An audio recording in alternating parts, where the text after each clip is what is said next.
बच्चों, तो जैसा कि मैंने आपसे कहा था कि हम लेके आएंगे सारे डेरिवेशंस इस चैनल पे। तो मैं आज जो है डेरिवेशन डालने वाला हूँ जो बोर्ड्स एग्ज़ाम के लिए बहुत ज़्यादा इम्पॉर्टेंट है। चैप्टर है moving charge. Moving charge chapter में जो डेरिवेशन पेपर में आती हैं उन डेरिवेशन में से कोई डेरिवेशंस मैं आपको दे रहा हूँ जो टोटल में से जो डेरिवेशन सिर्फ एग्ज़ाम पॉइंट ऑफ व्यू से इम्पॉर्टेंट है। ठीक है, अदरवाइज तो छोटी छोटी बहुत सारी डेरिवेशंस हैं। तो सबसे पहली डेरिवेशन जो है वो है एम्पेयर सर्किटल लॉ की। एम्पेयर सर्किटल लॉ इम्पोर्टेंस क्या है एम्पेयर सर्किटल लॉ की कि वो मैग्नेटिक फील्ड बता सकती है किसी डिस्टेंस पर करंट कैरिंग एलिमेंट के थ्रू। तो लॉ ये कहता है कि B dot D L is equal to mu naught time current enclose, और इसी का हम यूज़ करेंगे। पहली एप्लीकेशन जो इसकी है एम्पेयर सर्किटल लॉ की, जो आपके एग्ज़ाम में पूछी जाएगी, इसके अलावा और कोई नहीं पूछा जाएगा। ठीक है, यही एप्लीकेशन पूछी जाएगी।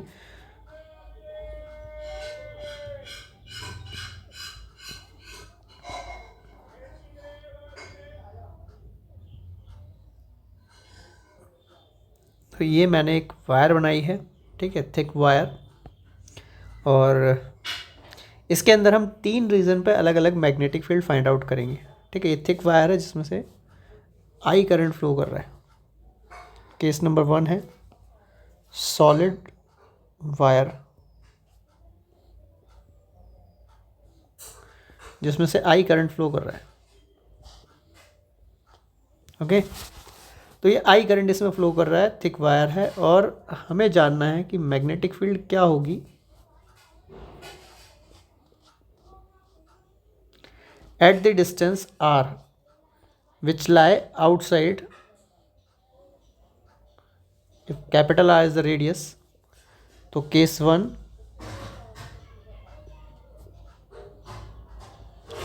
if r is very greater than capital R, ठीक है, r is greater than r, तो ये केस है। तो आपने सिंपली करना क्या है, यहाँ पर एक लूप बनाना है।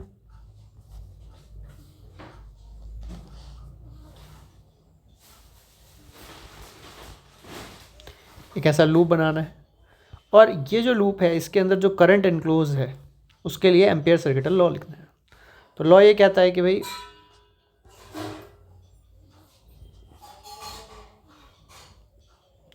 B dot D L is mu naught I enclose, B निकालना है हमें, और डी एल का क्लोज इंटीग्रल लेंगे तो ये 0 से लेकर के कहाँ तक देगा, 2πr, क्योंकि अगर 0 यहाँ से शुरू हो रहा है और पूरा अगर हम घूम के आएंगे तो पूरा सर्कमफेरेंस हो जाएगा 2πr। तो 2πr म्यू नॉट इंटू में करंट जो कि हमारा आई है, ठीक है, आई करंट इसमें फ्लो कर रहा है, तो it is 2πr into mu naught I. उसके बाद b अगर आपको चाहिए तो b आ जाएगा mu naught I by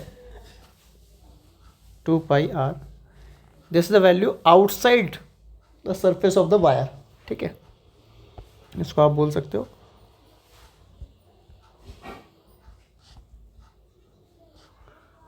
outside the surface. ठीक है, नेक्स्ट केस जो है आपका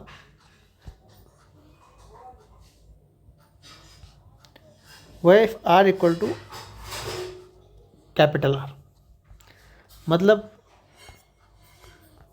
मतलब ये कि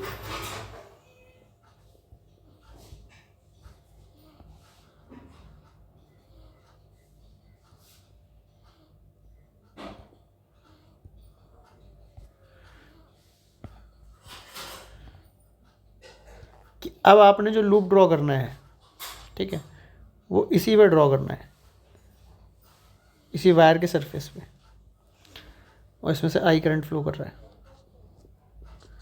तो ऐसे केस में अगर मैं लूप लॉ लिखूं B dot D L is equals to mu naught I enclose, तो करंट तो अभी भी आई ही जा रहा है। बी डॉट डी एल करूँगा अगर मैं, तो ये 0 से लेकर 2π कैपिटल आर तक जाएगा, so answer is mu naught I by 2 pi capital R. And last one कि मान लीजिए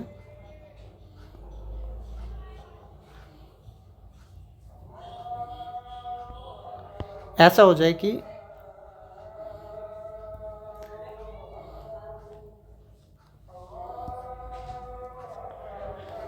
आर जो है वो छोटा हो जाए स्मॉल कैपिटल आर से,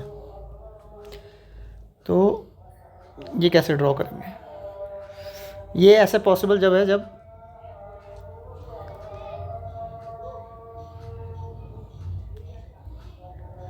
आपने ऐसे लूप ड्रॉ किया,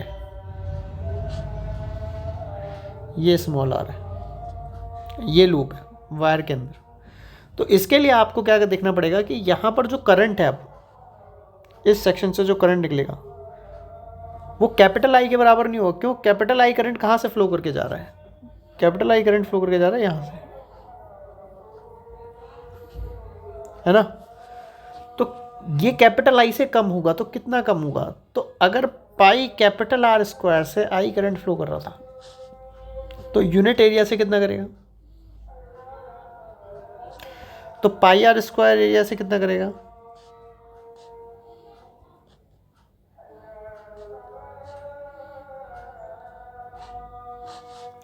तो इसका मतलब जो करंट है, दैट करंट इज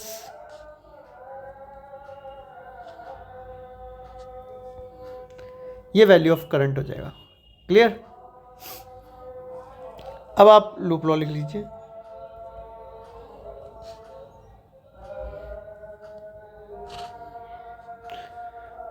करंट कितना एनक्लोज है लूप के अंदर? ये लूप है ऑरेंज वाला, तो करंट एनक्लोज है, और यहाँ बी बाहर। अच्छा, आप देख रहे हैं यहाँ डॉट प्रोडक्ट का भी बार बार मैं जो है यूज़ कर रहा हूँ, बट कॉस का वैल्यू मैं आपको मैंने बताया नहीं, ठीक है?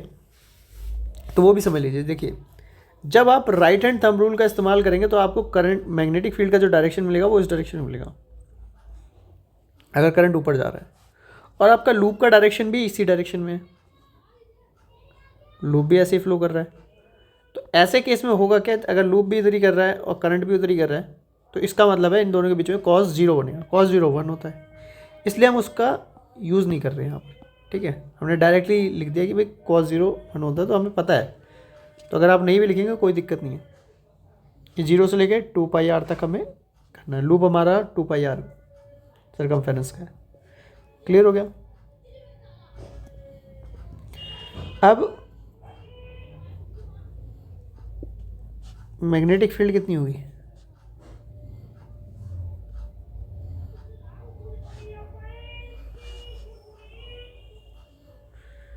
तो B is equals to mu naught I R upon 2 pi R square. इस तरीके से हम इसको सॉल्व कर सकते हैं। क्लियर हो गया? अब अगर इसका ग्राफ पूछ लिया जाए कि इसका ग्राफ कैसे प्लॉट करेंगे, तो बहुत इजी है।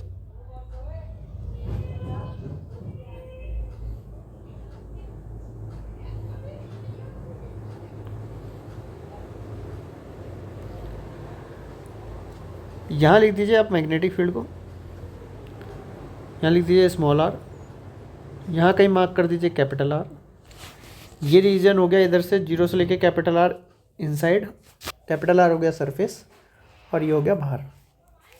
तो अगर मैं देखूँ कि इनसाइड, तो इनसाइड तो मेरे को रिलेशन जो मिलता है वो ये कि B is directly proportional to R, मतलब कि स्ट्रेट लाइन इक्वेशन।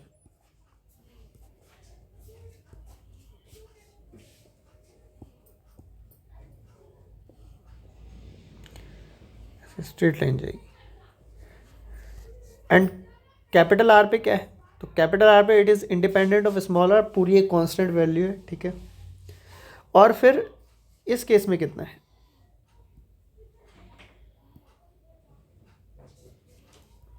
तो इस केस में B is inversely proportional to R है।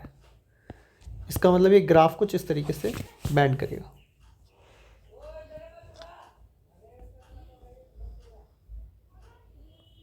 है ना?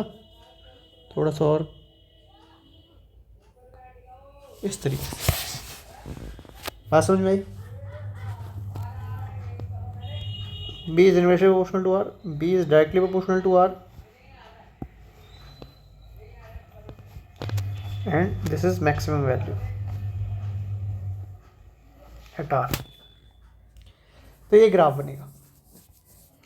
अब इसी में अगर इसको हॉलो कर देते, सपोज दैट कि इसको हॉलो कर दिया वायर को, ये तो सॉलिड वायर के लिए था ना हमारा, कि सॉलिड वायर के लिए फाइंड आउट करते हैं, हॉलो कर दिया तो क्या करेंगे? हॉलो कर देंगे तो एक बात बताइए मुझे, अगर हॉलो कर दूं मैं यहाँ पर, तो क्या आउटसाइड के लिए कुछ चेंज हो जाएगा? करंट तो आई फ्लो करेगा आउटसाइड के लिए, तो पहला रिजल्ट सेम रहेगा। सरफेस पे रिजल्ट चेंज हो जाएगा, हॉलो में कोई फर्क ही नहीं पड़ेगा, सेम रहेगा। इनसाइड में जो करंट फ्लो कर रहा था, हॉलो है तो उसमें करंट फ्लो ही नहीं करेगा। तो क्या B dot D L is equals to mu naught I enclose जो है, मैं इसकी जगह पर यहाँ आई डाल, जीरो वैल्यू डालूंगा, ये पूरा जीरो हो जाएगा and answer will be zero. So magnetic field will be zero. तो यही अगर हॉलो का ग्राफ बनाया जाता, कि हॉलो का ग्राफ बना दीजिए या हॉलो के लिए ड्राइव कर दीजिए, तो हॉलो के ग्राफ में आपको क्या करना पड़ता? इसको हटाना पड़ता, बस ये हट जाता, बाकी सब कुछ सेम रहता। ये हॉलो वायर का ग्राफ है।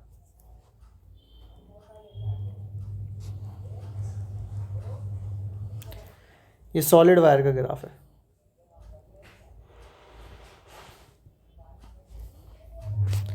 क्लियर? चलिए, तो ये अभी आपने जो समझा ये था एम्पेयर सर्किटल लॉ का एप्लीकेशन। अब मैं आपको जो समझाने जा रहा हूँ, ठीक है, वैसे तो इसका एक सोलेनॉइड भी है, बट सोलेनॉइड अब पेपर में नहीं आता, ठीक है, उसका डेरिवेशन तो हमारे को ज़रूरत नहीं है उसकी। बात करते हैं यहाँ पर हम नेक्स्ट डेरिवेशन की, जो कि है गैल्वेनोमीटर से रिलेटेड, ठीक है, गैल्वेनोमीटर की। और एक डेरिवेशन, छोटा सा डेरिवेशन और है, वो देख लेते हैं पहले उससे। तो वो छोटा सा डेरिवेशन ये है कि भाई दो आपके पास करंट कैरिंग वायर हैं जो कि डी डिस्टेंस पे सेपरेटेड हैं। एक में करंट ऐसे फ्लो कर रहा है आई, एक में करंट सपोज दैट ऐसे फ्लो कर रहा है I1 I2, ठीक है। और फोर्स बिटवीन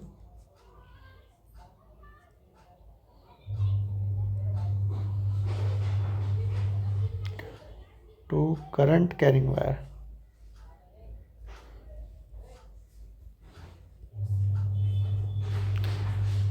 ठीक है, फोर्स निकालना है।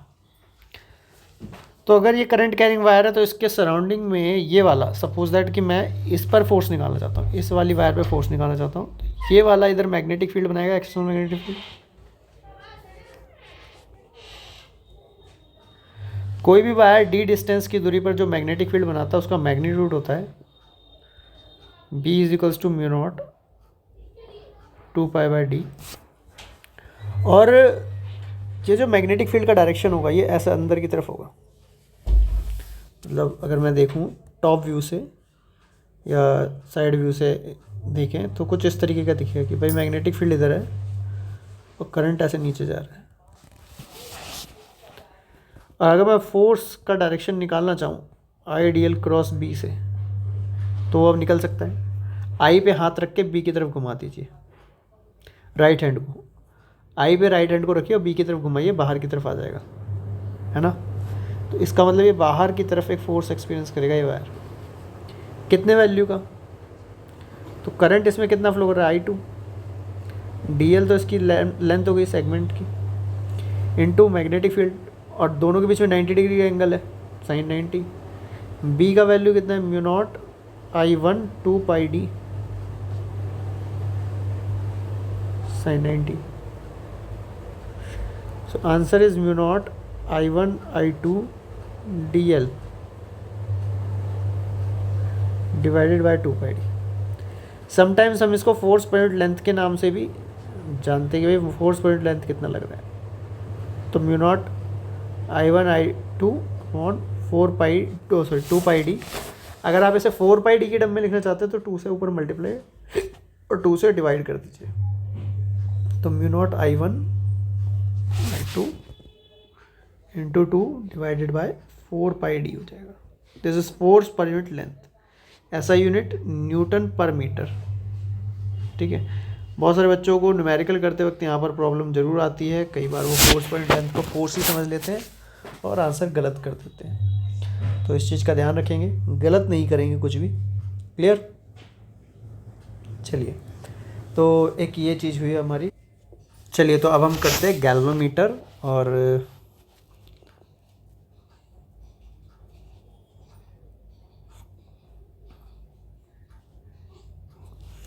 गैल्वेनोमीटर के लिए आपको टॉर्क वाला जो है एक बार टॉपिक अच्छे से पता होना चाहिए कि एक गैल्वेनोमीटर जो होता है, मूविंग कॉइल गैल्वेनोमीटर, वो किस तरीके से बनता है।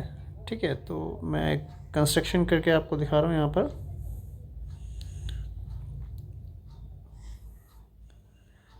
ये नॉर्थ पोल और ये यहाँ से साउथ पोल, इससे ऐसे मैग्नेटिक फील्ड निकल के जाएगी इस तरफ। ठीक है, टॉप व्यू से अगर आप इसको देखते हैं, ऊपर से देखते हैं, तो ये कुछ ऐसा दिखेगा। ये आपका नॉर्थ पोल, ये आपका एक्सल, ये साउथ पोल, और ये जो वायर है, ये वाली वायर, ये कुछ इस तरीके से नज़र आएगी आप।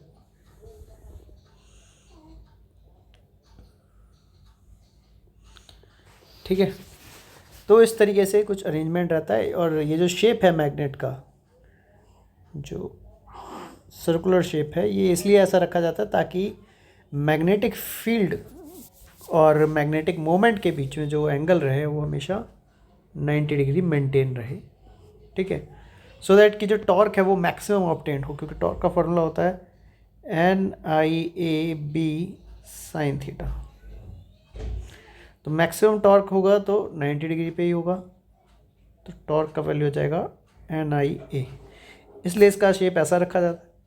इसके बाद जो मैकेनिकल टॉर्क है, दैट इज़ इलेक्ट्रिकल टॉर्क जो जनरेट हुआ है, उसको मैकेनिकल टॉर्क से अगर आप कंपेयर करेंगे तो मैकेनिकल टॉर्क होता है C इंटू थीटा। C क्या है?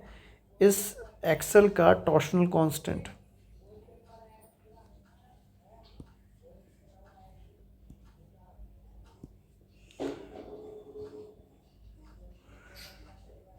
टॉर्शनल कांस्टेंट है C, तो C इंटू थीटा।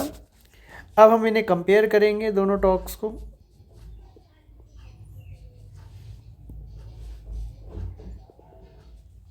तो आप देखेंगे कि भाई जो थीटा है, that theta is NIAB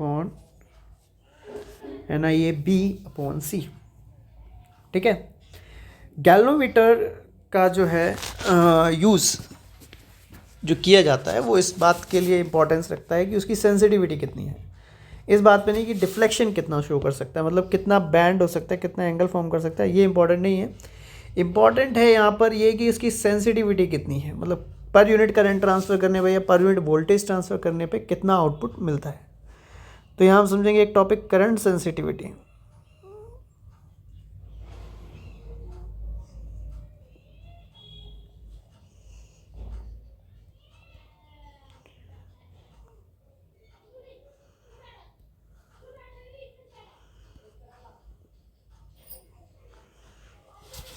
that is current sensitivity.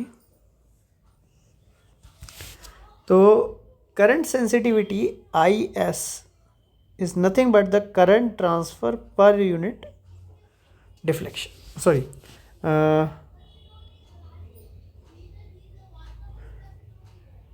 Deflection per unit current transfer.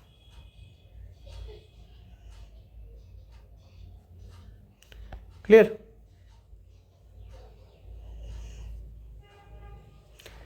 Now हमें ये बताइए कि थीटा कितना था।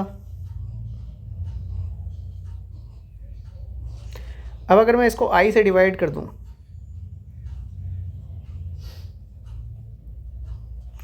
तो यही मेरी करंट सेंसिटिविटी हो जाएगी।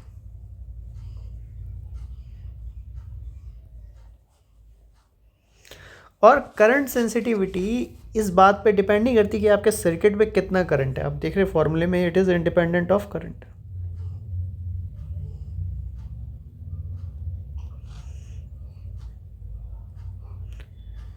क्लियर।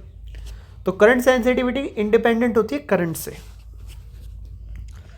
और किस पर डिपेंड कर रही है, तो वो डिपेंड कर रही है कि नंबर ऑफ टर्न्स कितने हैं कॉइल के अंदर, एरिया क्या है कॉइल का, मैग्नेटिक फील्ड कितनी है पोल्स की, और जो एक्सेल लगाया उसका टॉर्शनल कांस्टेंट कितना है। मतलब कि जो चारों पैरामीटर्स हैं वो पैरामीटर्स हैं जो कि एक गैल्वेनोमीटर के अंदर फिट किए गए हैं। ठीक है, गैल्वेनोमीटर के जो कंस्ट्रक्शन की गई है उस टाइम पर जो लगाया गया है वो सारी चीज़ें। गैल्वेनोमीटर के अंदर करंट की ज़रूरत ही नहीं है करंट सेंसिटिविटी पता करने के लिए। क्लियर, यहाँ तक बात क्लियर हो गई। अब एक टर्म आती है वोल्टेज सेंसिटिविटी।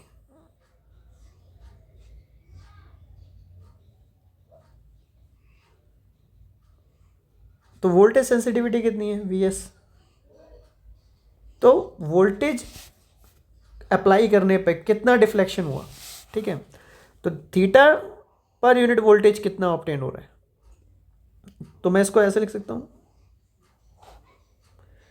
थीटा अपॉन में आई करंट सेंसिटिविटी है जो कि हम ऑलरेडी निकाल चुके हैं, तो ये हो गया वोल्टेज सेंसिटिविटी। अभी भी आप देख रहे हैं कि voltage sensitivity is independent of voltage as well as current.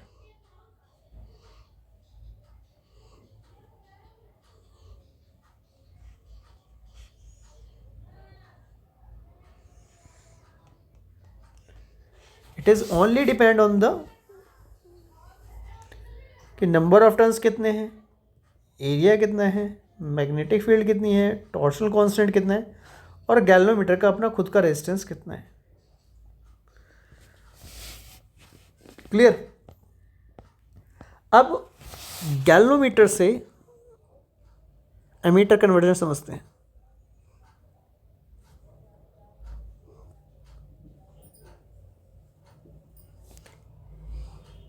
ये टॉपिक काफ़ी इंपॉर्टेंट है और न्यूमेरिकल से लेकर के थ्योरी तक काफ़ी ज़्यादा इंपॉर्टेंस रखता है। पहली चीज़ मन में आनी चाहिए कि गैल्वेनोमीटर से एमीटर बनाना क्यों है। If we have already ammeter, तो जो हमारे पास एमीटर होता है वो केवल यूनिट डायरेक्शन मेजरमेंट कर सकता है, मतलब डीसी करंट को मेज़र करता है। गैल्वेनोमीटर कन्वर्टेड एमीटर जो होता है वो आपका एसी करंट को मेज़र कर सकता है। ऐसा क्यों होता है वो समझते हैं। जब आपने यहाँ पर इसको एक एक्सल से कनेक्ट किया था तो ये डिफ्लेक्ट करता था। हमने क्या करना है, यहाँ पर एक मीटर स्केल लगाना है जो रीडिंग करेगा यहाँ पर। ठीक है, मीटर स्केल तो नहीं बोलते उसको, रीडिंग करने के लिए हम यहाँ पर एक स्केल लगाएंगे। ठीक है, ये हमारी नीडल है। जैसे ही नीडल डिफ्लेक्ट करेगी तो यहाँ पर इसका ज़ीरो होता है, और यहाँ 1, यहाँ 1, यहाँ 2, यहाँ 2, 3, तो यहाँ पे 3, इस तरीके से। तो ये दोनों डायरेक्शन में मूवमेंट कर सकता है, इधर भी मूव कर सकता है और इधर भी मूव कर सकता है। एमीटर में ऐसा नहीं होता, इसलिए जो है galvanometer to ammeter AC current के लिए यूज़ किया जाता है। अब बात करते हैं कैसे बनेगा। तो मान लीजिए मेरा गैल्वेनोमीटर है जिसका रेजिस्टेंस जी है। मुझे करना कुछ नहीं है, सिंपली गैल्वेनोमीटर को खोलना और उसके पैरेलल में एक शंट रेजिस्टेंस को कनेक्ट कर देना। उसके टर्मिनल्स के पैरेलल में एक शंट रेजिस्टेंस कनेक्ट कर देना है। और अब ये पूरा जो सिस्टम है, this entire system will act as a ammeter. और एमीटर सर्किट में कैसे लगता है, सर्किट में सीरीज में लगता है। तो अब आप इसको किसी सर्किट में कनेक्ट कर सकते हो और ये आसानी से करंट को मेजर कर पाएगा। तो सपोज दैट यहाँ से आई करंट फ्लो करके गया, तो आई करंट का दो पार्ट में डिवीजन हो जाएगा। एक तो इसमें जाएगा गैल्वेनोमीटर का करंट, दैट इज आई जी, और दूसरा इसमें जाएगा आई माइनस आई जी। अब क्योंकि दोनों रेजिस्टेंस पैरेलल हैं तो मैं ये कह सकता हूँ कि शंट रेजिस्टेंस इनटू में करंट का जो पोटेंशियल होगा वो बराबर होगा गैल्वेनोमीटर के रेजिस्टेंस इनटू में गैल्वेनोमीटर के करंट के। तो यहाँ से शंट का वैल्यू ऑब्टेन हो जाएगा। क्लियर। अब आगे बढ़ते हैं थोड़ा सा और। इसके बाद है galvanometer to ammeter conversion, volt meter conversion.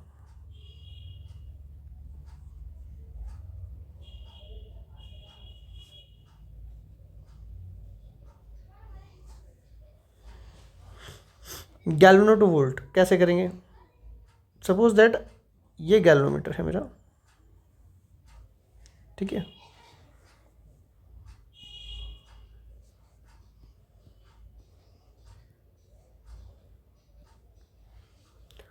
और मुझे इसको बनाना है वोल्ट मीटर। तो मैं क्या करूँगा कि इसके अंदर इसको खोलूँगा और इसमें एक सीरीज़ में एक रेजिस्टेंस कनेक्ट करूँगा वेरी हाई वैल्यू का। अब यहाँ हाई वैल्यू का, यहाँ पर ये लो वैल्यू का, ये कैसे पता चला मुझे? देखो एक चीज़ को समझिए बेटा कि जब भी आप करंट इधर शंट लगाएंगे, शंट जितना पॉसिबल हो सके लो होना चाहिए, मतलब आइडियल का वैल्यू 0 होना चाहिए। ऐसा क्यों? ताकि मैक्सिमम करंट तो यहाँ से फ्लो करके चला जाए और कम से कम करंट यहाँ से फ्लो करे। अब गैल्वेनोमीटर में कम से कम करंट फ्लो करेगा। गैल्वेनोमीटर एक सेंसिटिव डिवाइस है, तो कम करंट में भी डिफ्लेक्शन शो कर देगी। हम क्या करेंगे, उसे मैनिपुलेट कर देंगे। मतलब अगर गैल्वेनो में मान लीजिए 10 मिली एम्पेयर गया और मैं उसे इस स्केल के अंदर, इस वाले स्केल के अंदर 1 एम्पेयर लिख दूँ, ठीक है, 20 मिली एम्पेयर को 2 एम्पेयर लिख दूँ, तो कोई दिक्कत ही नहीं है। मतलब कम करंट से भी मैंने ज़्यादा मेज़र कर दिया, है ना। तो इसलिए यहाँ पर ऐसा किया गया है। और गैल्वेनोमीटर में कम से कम करंट जाना चाहिए क्योंकि वो काफ़ी सेंसिटिव डिवाइस है, ख़राब हो सकती है। ऐसे ही जब हम गैल्वेनोमीटर टू वोल्टमीटर कन्वर्ट करते हैं तो हम रेजिस्टेंस जो होता है वो ऑलमोस्ट इनफाइनाइट आइडियल के लिए रखते हैं, और वैसे तो वैल्यू थाउजेंड्स में होती है। ऐसा क्यों कर रहे हैं? क्योंकि अब करंट जो है ये कैसे लगने वाला है? वोल्टमीटर कैसे लगता है? वोल्टमीटर लगता है पैरेलल में सर्किट के, है ना। तो ये पूरा वोल्टमीटर बन चुका है, ये पूरा एक वोल्टमीटर बन चुका है। अब आपको अगर इसे किसी सर्किट में कनेक्ट करना है तो पैरेलल में कनेक्ट करना पड़ेगा।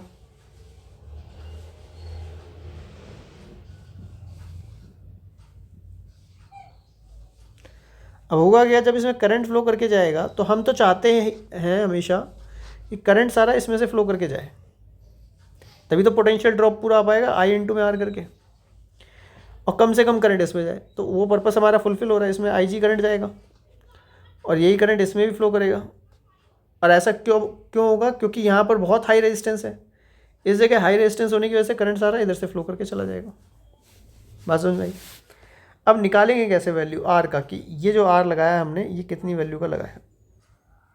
सिंपल है, टर्मिनल पोटेंशियल जो आप कैलकुलेट करोगे V, that must be equal to IG into में G प्लस R, क्योंकि सीरीज में लगे हुए दोनों।